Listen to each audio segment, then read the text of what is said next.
What's going on, guys? It's Nick here, back in the video. This offseason, I analyzed the results of over 2 million teams over the last couple seasons to try and answer some questions about draft strategy. Today, we're going to take a look at what the study found championship teams did most often in half PPR leagues. We took a look at full PPR 2 days ago. Check it out if you've not done so already. If you want to look at the data for yourself, an extremely to-use app that shows you when it's optimal to draft each position based on your scoring format and your league settings, you can see that on my website, thefantasyfootballadvice.com. So our first takeaway is in drafting your first wide receiver. It is always fine to draft your first wide receiver in round 1. How long you can wait depends on your format. In leagues with 2 starting wide receiver spots, you can take your first wide receiver anywhere from rounds 1 through 5. If you have 3 starting wide receiver spots and only 1 flex spot, though, the only optimal round grades out as round 1. And then if you've got 3 wide receiver and 2 flex spots, it's either round 1 or round 2. That's fine.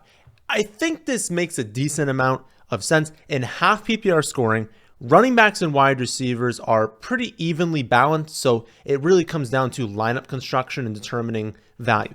In a traditional format, so 2 wide receiver, 2 running back, 1 flex spot, you've got a lot more flexibility in exactly how you want to attack the running back and wide receiver positions because neither one of them is overpowered. You could start 3 of either and be totally fine. And so it makes sense. You have a pretty wide range of what's okay to draft at wide receiver. And as you'll see with running back as well. And then even with 2 flex spots, you probably won't, but you could theoretically start 4 running backs in a week if you wanted to, meaning you don't need to go as heavy into wide receiver.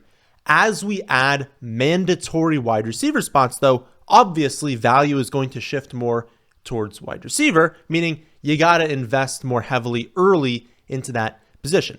In a 3 wide receiver, 1 flex league, it makes it okay to start 4 wide receivers. It makes it so you probably should be doing that every week, but you're also capped at 3 running backs. So you literally cannot go to 4 running backs the way that in a 3 wide receiver, 2 flex league, you could do that. You could still start 3 wide receivers and 4 running backs. So I think that's the general reasoning for what we're seeing in differences there. When it comes to your second wide receiver, you again have the most flexibility in a traditional 2 wide receiver, 1 flex format. And when I say traditional format in this video, again, I'm talking about the most common format everyone uses: 2 running back, 2 wide receiver, 1 flex. So if I say traditional, that's what I mean. In traditional, you can take your second wide receiver anywhere from rounds 2 through 7, a huge range there. Rounds 2 through 5, if you have 2 wide receiver, 2 flex spots. 2 through 4, if you have 3 wide receivers and 1 flex spot. And then rounds 2 or 3 in a 2 wide receiver, 2 flex league. Probably don't have to go over this too much because I think the rationale here is almost identical to your first wide receiver.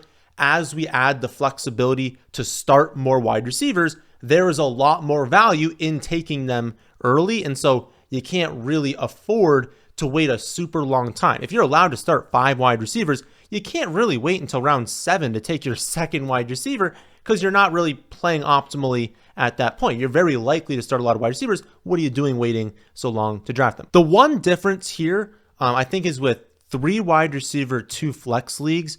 I've tried to think about why it's more flexible with your first wide receiver and more strict with your second wide receiver. And all I've come up with is that it really likes hero. Teams that have taken a running back in round 1 of a 3 wide receiver, 2 flex league have just done really well because they're allowed to wait forever for that second running back.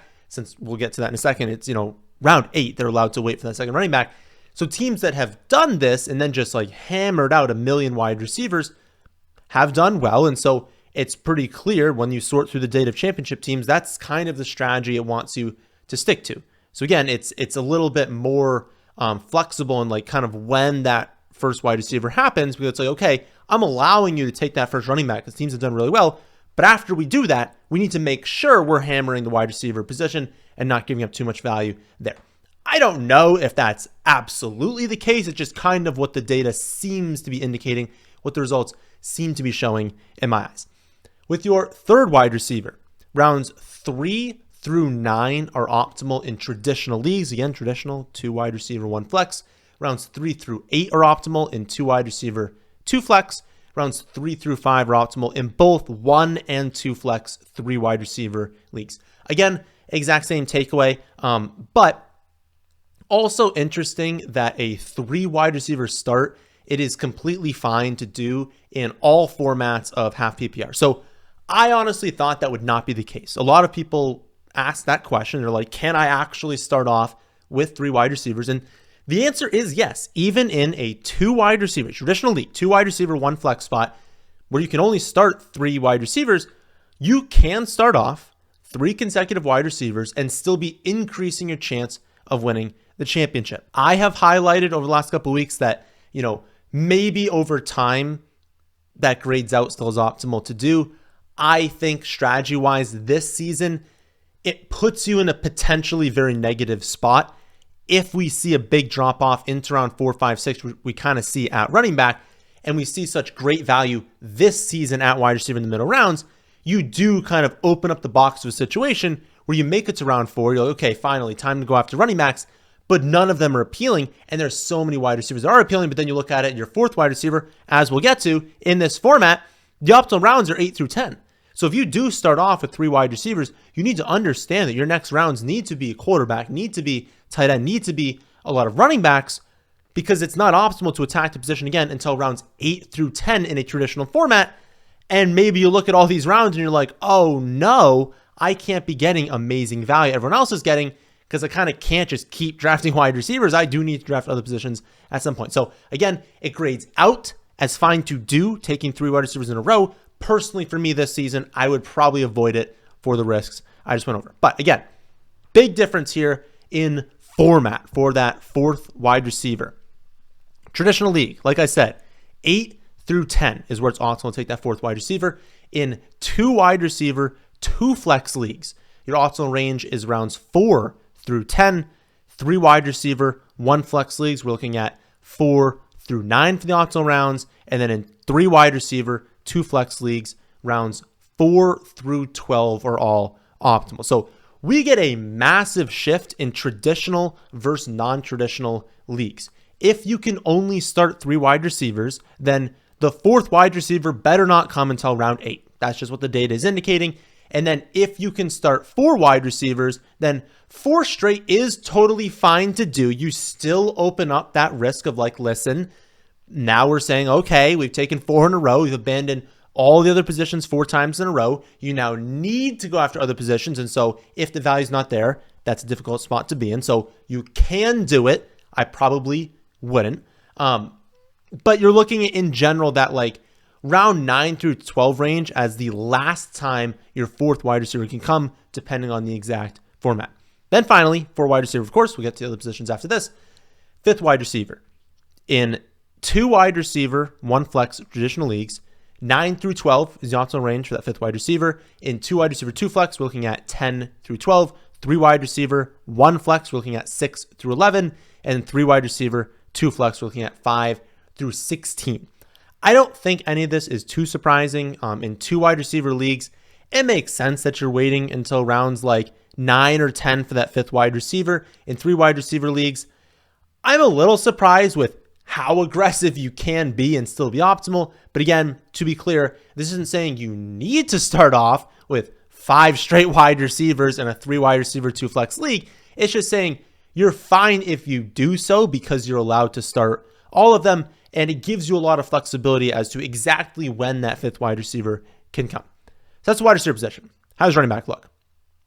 Traditional formats, 1 through 7 is optimal. In all other formats, 1 through 6. So an absolutely massive range that you can go after that first running back in.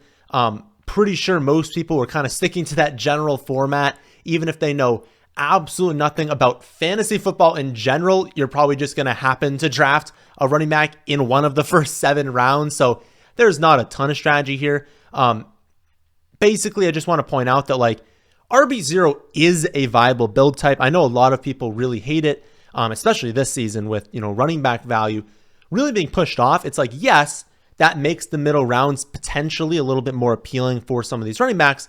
But it also does make some of the running backs going in rounds 2 and 3 also very appealing, simply because a lot of them would have been going in round 1 historically. Like, I think historically, Saquon Barkley, Derrick Henry, 3-4 years ago would have been easy top 10 picks in pretty much all formats, and they're not going that early this season because we've pushed up wide receiver value so much. So again, RB0, completely viable, but I still like some of the value, and this is saying it's viable. It's not saying you have to. Again, rounds 1 through 7 for traditional formats, 1 through 6, all those ranges are perfectly fine. Do want to point out, very site specific as well. I think it's very important this season to, do mock drafts on the site you're going to be drafting on, but also just look at the ADP, look at the pre-draft rankings of your scoring format, because if you look at straight up ADP, well, what if you're in a league that is 3 wide receiver and full PPR? The pre-draft rankings on the screen are going to be a little bit different for you. So check out what those are, see what kind of looks like the value is going to be. On like ESPN in particular, I do think they've kind of shot up running back values a lot. And so because there are far fewer values, in rounds really like 4 on, but like especially like 5, 6, 7, 8, 9, 10, there's not very many values at running back, but there's a ton of values at wide receiver.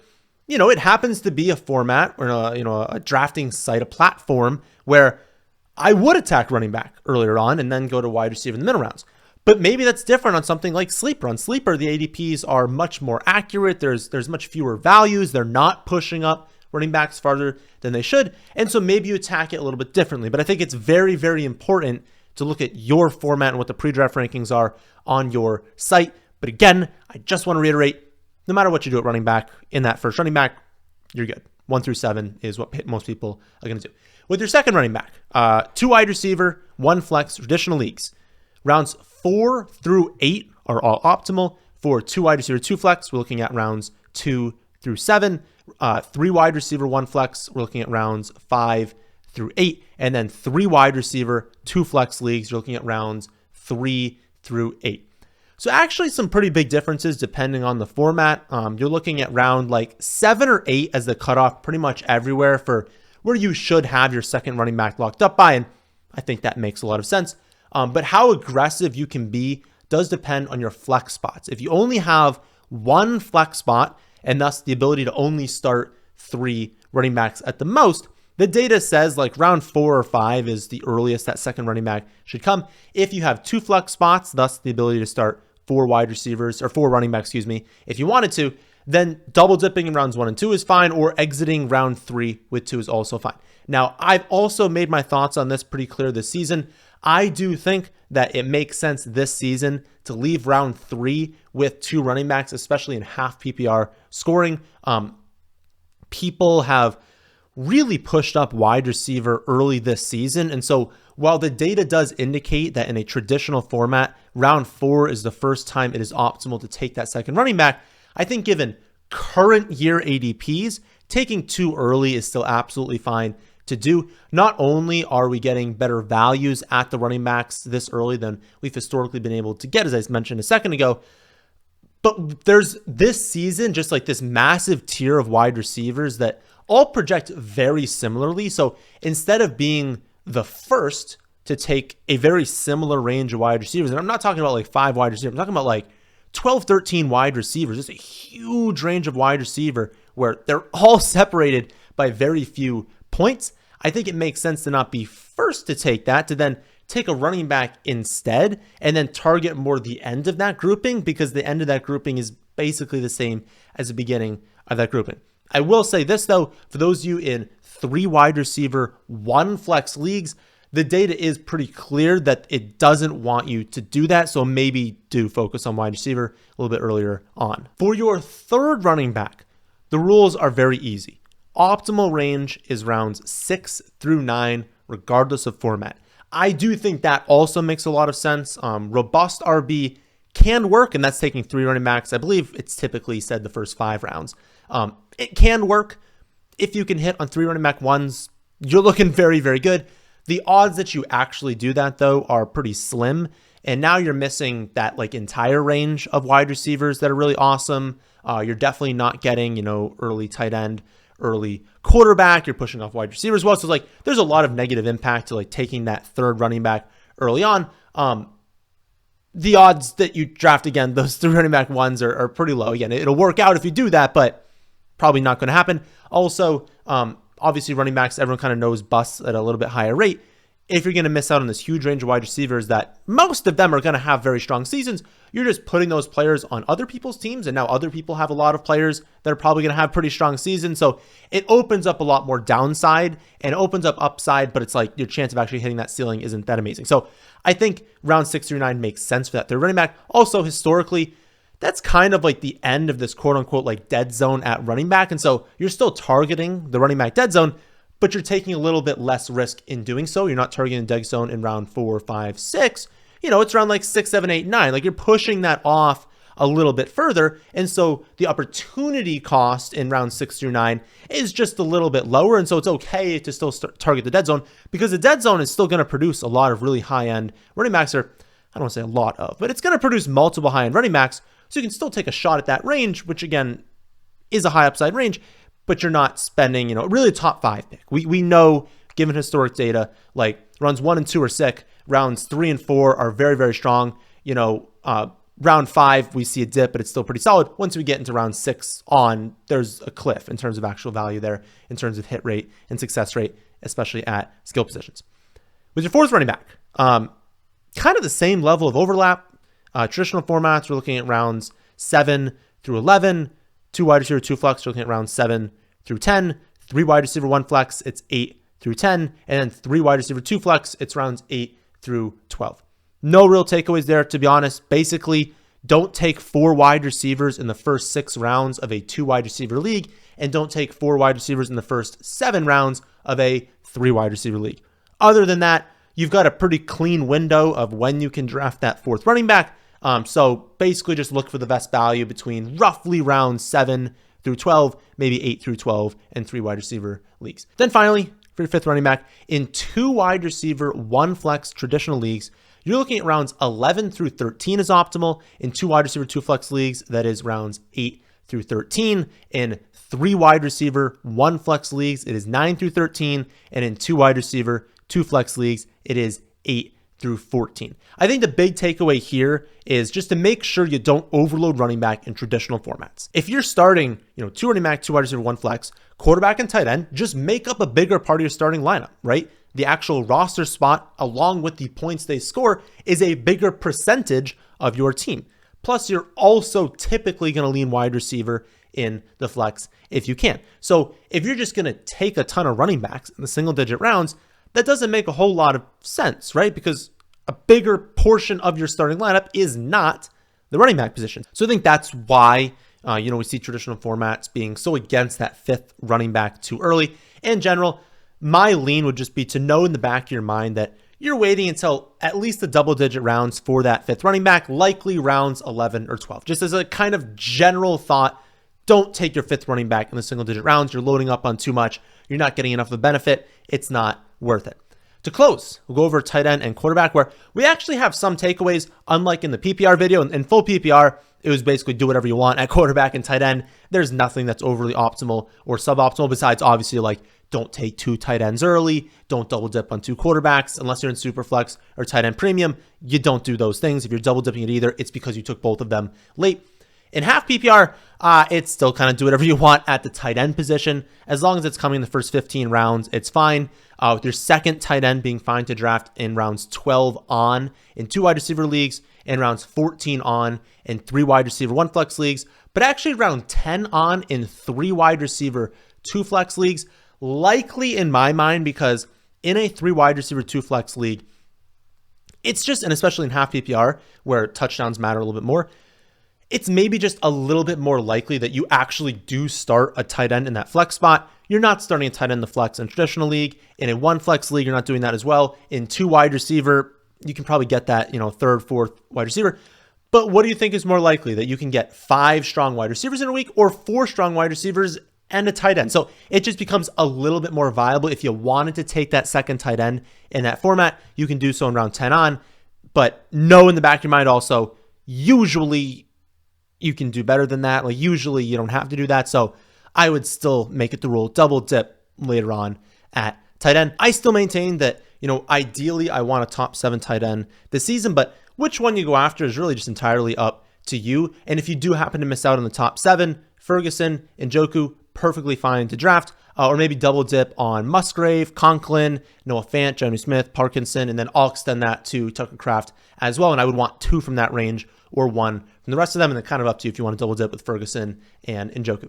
At quarterback, we actually have some neat data. So round 3 is still the first time it is okay to draft a quarterback in all formats, just like in full PPR. So across full PPR, half PPR, no matter what the roster setting is, 3rd round.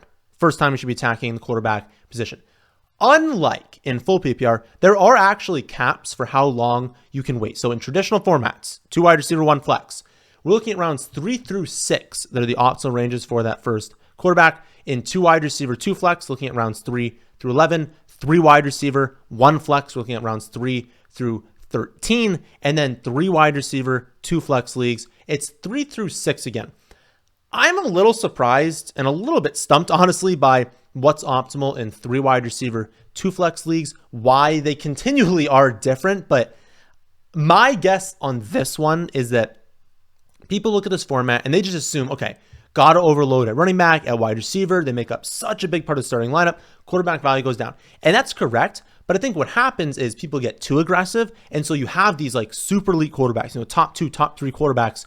They just slip a little bit further than they probably should. And then people look at it and they're like, okay, well, we still are starting a quarterback. These guys are still really awesome. If they're going to fall, a round and a half past where they're typically going in other formats, maybe I just capitalize on this and just take someone who's going to be strong this season. So I think that's what it's going to be, or that's like why it's happening. But I don't have any like concrete data as to why that's occurred. But the major takeaway, I think, is just in the value of targeting an elite quarterback, especially in traditional leagues, which is what a lot of you play in.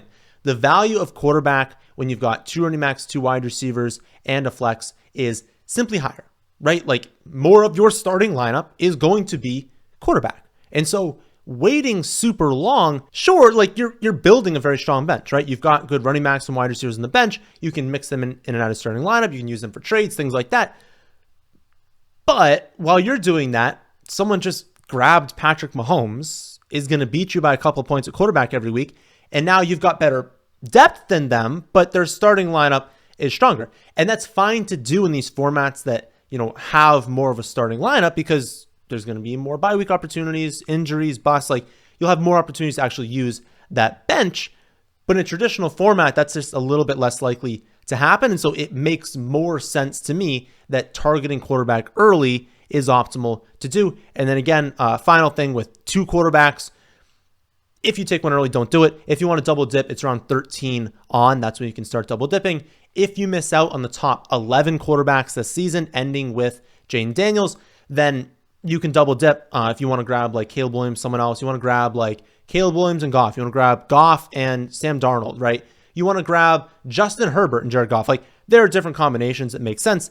We've missed out on the top 11. The data is pretty clear that taking 2 quarterbacks in the later rounds is better than taking 1, just because you can stream it. You can get 2 shots at hitting on someone who exceeds value. It's just better off doing that. So I hope this was helpful for those of you in half PPR leagues. Again, I have an app that shows very easy to understand graphics where you can just select your scoring format, select the position you want to look at, and it'll show you the optimal rounds to draft each position. I would personally just like copy and save those images to your phone or something, pull those up during your draft just to make sure you're not getting too aggressive or abandoning a position too long. If you happen to leave these general optimal bands by like 1 round either direction, you're not going to lose your league because of that. But I wouldn't want to like pull up the app and be like, oh no, haven't drafted my second running back and it's round 15, right? Just make sure you stay in the general ranges, and we want to be as optimal as possible, especially at running back and wide receiver. So again, if you want to see that, on my website, thefantasyfootballadvice.com. So please leave a like if you watched this far. It really helps me out. I'll be back tomorrow. Let's go over the latest news from the last week. So make sure you're subscribed so you don't miss out on that one. That, my friends, is the next one. And thanks for watching.